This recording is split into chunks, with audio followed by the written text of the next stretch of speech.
Good morning friends. आज railway के वैसे क्वेश्चन जो डिविजिबिलिटी से रिलेटेड है उसको जो है हम हल करेंगे। तो समय को नष्ट नहीं करते हैं, डायरेक्ट क्वेश्चन पे आते हैं।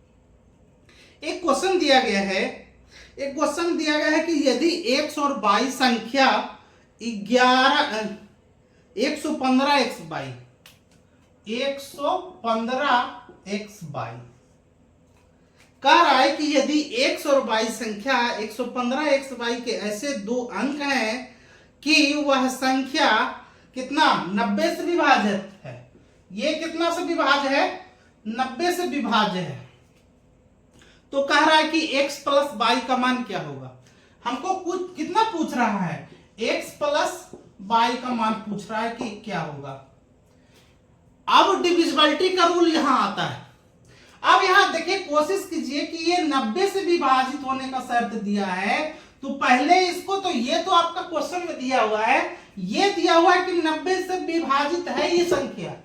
इसका मतलब पहले इसको भाग तो नहीं दे सकते हो ना, इसको आप भाग नहीं दे सकते हो। तो आप इसको करो कि इसको ऐसी दो संख्या दो गुणनफल के रूप में तोड़ो जिसके बीच एचसीएफ कितना हो? 1 हो, है ना। तो यहां क्या कर सकते हैं? 9 और गुना 10, यही कर सकते हैं ना।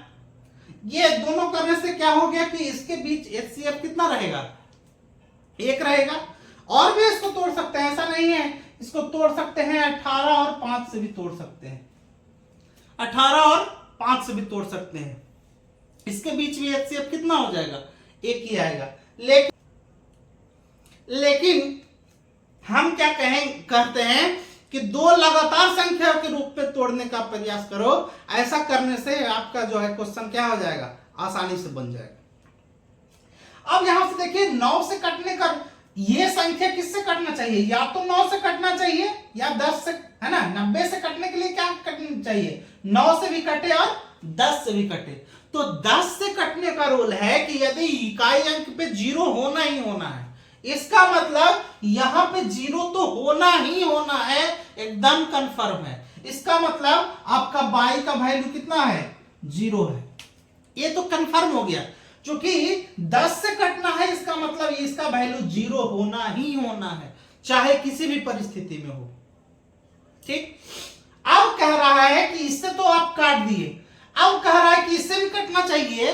तो 9 से कटने का रूल हम क्या बताए थे कि वह संख्या जो दिया गया है उसको आपस में आप जोड़ लीजिए, और यदि वह संख्या 9 या उसके गुणनफल में आएगा तो वैसी संख्या किससे विभाजित हो जाएगी?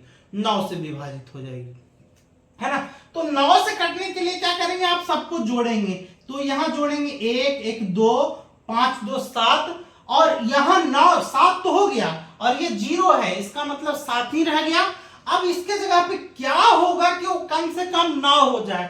तो कम से कम होने के लिए यहां पे कितना हो जाएगा? 2 होना चाहिए, तब ना ये कट जाएगा। इसका मतलब यहां पे आप क्या लिख सकते हो? 2 0, है ना। इसका मतलब x के y की जगह पे 0 आया और x के जगह पे कितना आ गया? 2 आया। तभी तो आप काट सकते हो। ऐसे देखो, काट दो, 9 से काटोगे, अगर जो भाग दोगे तो कितना? 9 एकम 9, 2 बचेगा, 25 हो जाएगा, 9 दूनी 18, 7 9 8 72, और है ना, कट जाएगा। तो यहां पे x का वैल्यू भी आ गया, y का वैल्यू भी आया। हमको पूछ क्या रहा है? x प्लस y का वैल्यू। तो x का वैल्यू 2 और y का वैल्यू 0, यानी कि x प्लस y का वैल्यू कितना आ जाएगा? 2 आ जाएगा। यही हमारा क्या हो जाएगा? आंसर हो जाएगा। कहने का मतलब है कि एग्जाम में आप जो है कम से कम समय में क्वेश्चन को बनाएं। अगला क्वेश्चन दे रखा है कि 2 अंकों वाली संख्या का, है ना, 2 अंकों वाली ऐसी संख्याओं की संख्या ज्ञात करें जो 2 और 4 दोनों से विभाजित। क्या कह रहा है कि 2 अंकों वाली संख्या है, 2 अंकों वाली संख्या है। तो 2 अंकों वाली संख्या कौन सी है वो नहीं पता है, लेकिन वह किससे विभाजित होना चाहिए? 2 से भी विभाजित होना चाहिए और 4 से भी विभाजित होना चाहिए। कह रहा है कि 2 से भी विभाजित होना चाहिए और 4 से भी विभाजित होना चाहिए, है ना।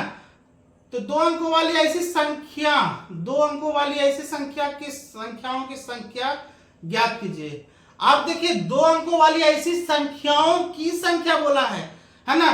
तो आप 4 से जो कटता है, 4 जितना भी कटेगा 2 अंकों वाली संख्या, वह जो है आपका क्या हो जाएगा, आंसर हो जाएगा। अब यहां देखिए 2 अंकों वाली संख्या कितना हो जाएगा, 99। 2 अंकों वाली संख्या 99 और मिनिमम 2 अंकों वाली संख्या कितना हो जाएगी, 10। अब यहां देखिए ये 2 अंकों वाली संख्या ऐसे मिनिमम जोड़ना है जो 4 से कटे, इसका मतलब 12, और ये मिनिमम 4 से कटने वाला कितना चाहिए, ये चाहिए 96, है ना। अब देखिए इसको क्या करेंगे, 96 को 4 से भाग दे देंगे और इसको भी 4 से भाग दे देंगे, है ना। तो 96 को 4 से भाग देंगे तो कितना हो जाएगा, सॉरी 24, 2496। और यहां देखिए ये 12 है, ये तो कट ही जाएगा, ये है ना। इसको आप 8 से कंपेयर करेंगे, क्योंकि ये संख्या तो 2 अंकों वाली है ना, 1 अंक वाली। कहने का मतलब है कि 1 से लेकर के आप 99 तक लिखते हो और 4 से कटने वाली निकाल रहे हो, तो आप कोशिश करो कि जो है 10 के बाद ही काउंटिंग होगा ना 2 अंकों वाली, है ना। 10 से पहले वाला तो काउंटिंग नहीं होगा। तो इसको इस तरीके से कर लो, इसको इस तरीके से कर लो, जैसे मान के चलिए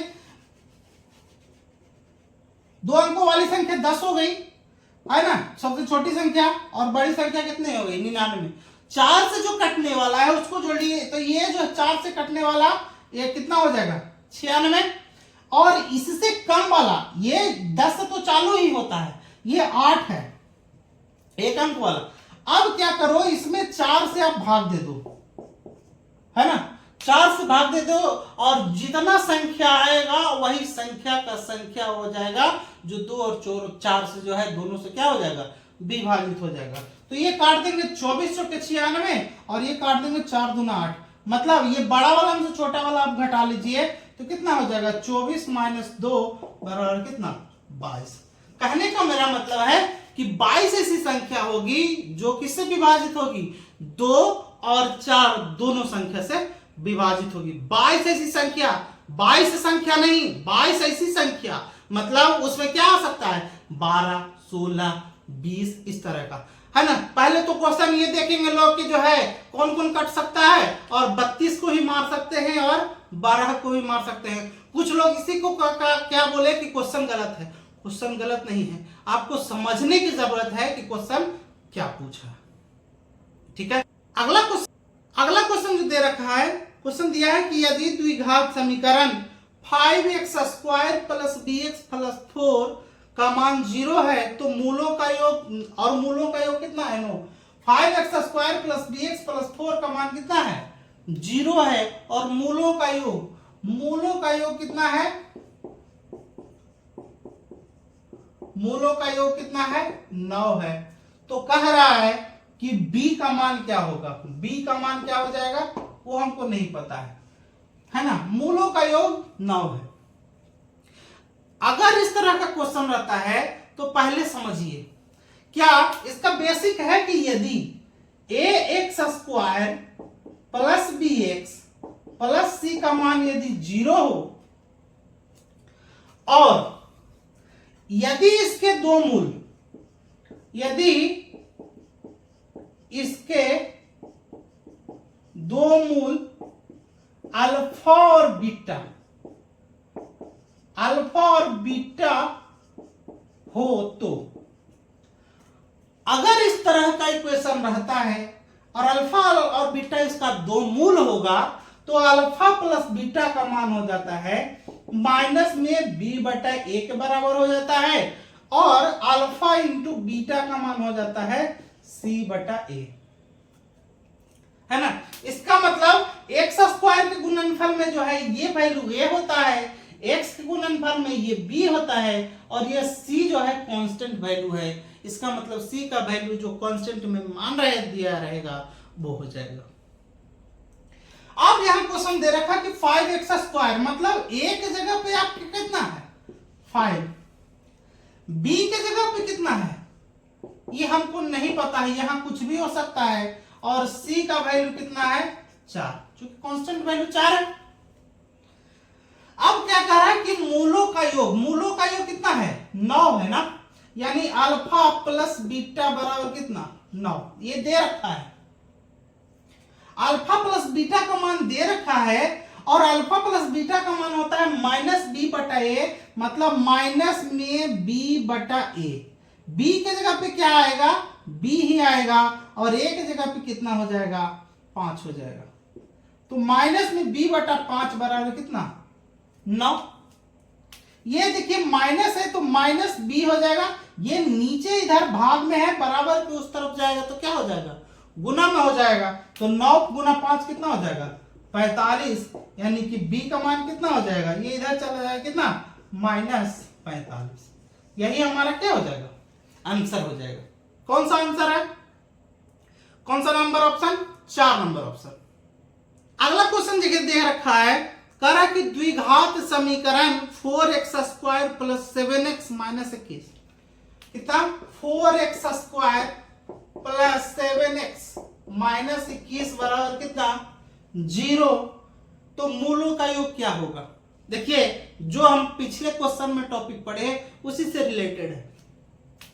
अब कह रहा है मूलों का योग, हम क्या जानते हैं मूलों का, अगर जो इसका 2 मूल होगा अल्फा और बीटा होगा तो मूलों का योग कितना आ जाएगा माइनस में b बटा a, है ना। तो माइनस में b बटा a का मतलब b के जगह पे कितना आ जाएगा 7 आ जाएगा, तो -7 और बटा a के जगह पे कितना आ जाएगा 4। ये हो जाएगा आपका आंसर। कहने का मेरा मतलब है कि आपको यदि बेसिक पता है आप क्वेश्चन को आसानी से कर लेंगे। क्वेश्चन जो दे रखा है रेकरिंग से रिलेटेड क्वेश्चन है। जब भी रेकरिंग का क्वेश्चन आता है तो इस तरह का क्वेश्चन आता है ना, थोड़ा डिफरेंट भी आता है। तो रेकरिंग से रिलेटेड वीडियो है ना जल्द ही अपलोड हो जाएगा, उसमें रेकरिंग का एडिशन है ना, प्योर रेकरिंग इम्प्योर रेकरिंग सब वहां डिस्कस किया जाएगा, है ना। जल्दी वीडियो अपलोड हो जाएगा, उसमें वीडियो पूरी तरीके से देख लीजिएगा। खैर फिलहाल हम यहाँ चलते हैं। एक क्वेश्चन दे रखा है, क्वेश्चन क्या बोला है कि 2.66 है ना, ये डॉट डॉट करके है और कितना लिखा है 2.77, ये भी डॉट डॉट करके लिखा है और कह रहा है कि इसको भिन्न के रूप में निरूपित करना है। जब भी इस तरीके का क्वेश्चन होगा इसका मतलब है कि आप इसको क्या लिख सकते हैं 2.6 पे रेकरिंग और इसको क्या लिख सकते हैं 2.7 पे रेकरिंग लिख सकते हैं। एक चीज और समझिए कि ये प्योर रेकरिंग है, ये प्योर रेकरिंग है, सॉरी इम्प्योर रेकरिंग है। खैर इम्प्योर और प्योर पे नहीं जाते हैं, इसको सॉल्व कैसे करेंगे। जैसे मान के चलिए कि अगर जो 0.3 पे रेकरिंग है तो अगर इसको लिखते हैं तो 3 बटा दशमलव के बाद जितना अंक है उतना 9 लिखते। ठीक ठीक उसी तरीके से अगर जो 0.37 पे रेकरिंग लिखा है इसका मतलब क्या लिखेंगे, इसको 37 और बटा जितना अंक पे रेकरिंग है उतना 9 लिखेंगे, है ना। ये होता है। तो आप इसको इस तरीके से लिख लिए। अब इसके पहले कुछ नहीं है, इसका मतलब 2 दशमलव कुछ हम पढ़ते हैं इसको, इसका मतलब 2 पूरा वैल्यू है और ये जो 6 का माजरा है वह है इस फॉर्म में चल रहा है।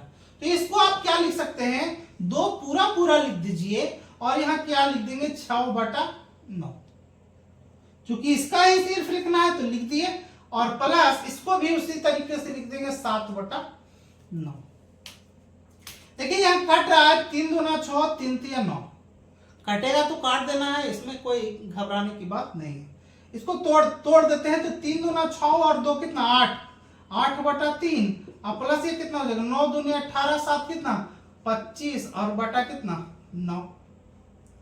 इसको सोल्व कर देंगे, यहाँ 9 हो गया एलसीएम, ये कितना 9 में 3 से भाग देंगे 3 मरतबे 8 तिया 24 और प्लस कितना यहाँ हो जाएगा 25। तो 24 और 25 जोड़ेंगे कितना हो जाएगा 49 और बटा 9, यही हमारा भिन्न के रूप में हो जाएगा। तो कौन सा आंसर है, कौन सा ऑप्शन है हमारा, ऑप्शन है ऑप्शन नंबर 4। आपसे एक रिक्वेस्ट है, अगर हमको आप फेसबुक पेज पे देख रहे हैं तो फेसबुक पेज को फॉलो कर लीजिए, और यदि हमें यूट्यूब पे देख रहे हैं तो यूट्यूब को जो है सब्सक्राइब कर लीजिए, ताकि जब भी मैं इस तरह का वीडियो बनाऊं आपको नोटिफिकेशन के माध्यम से पता चले और उसको आसानी से समझ सके। ठीक है, मिलते हैं नेक्स्ट वीडियो में, तब तक के लिए धन्यवाद।